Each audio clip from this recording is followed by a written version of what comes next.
Hey guys, my name is Elijah, and in this tutorial I will show you how to add epic in Jira. So first navigate to the project where you want to add your epic.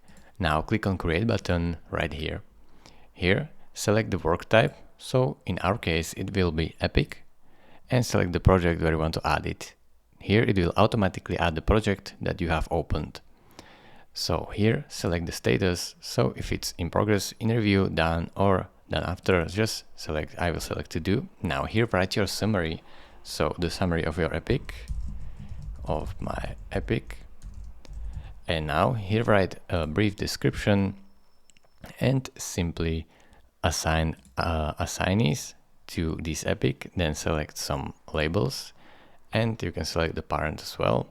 You can choose a theme, so associates a theme to an issue.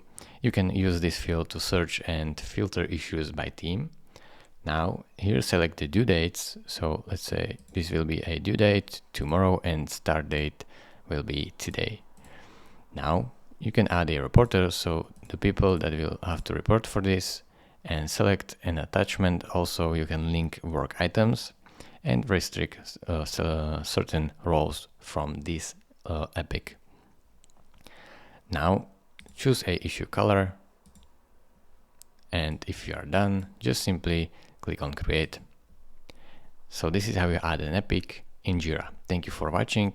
If this video was helpful to you, consider subscribing and liking this video, and I will see you in the next tutorial. Bye bye.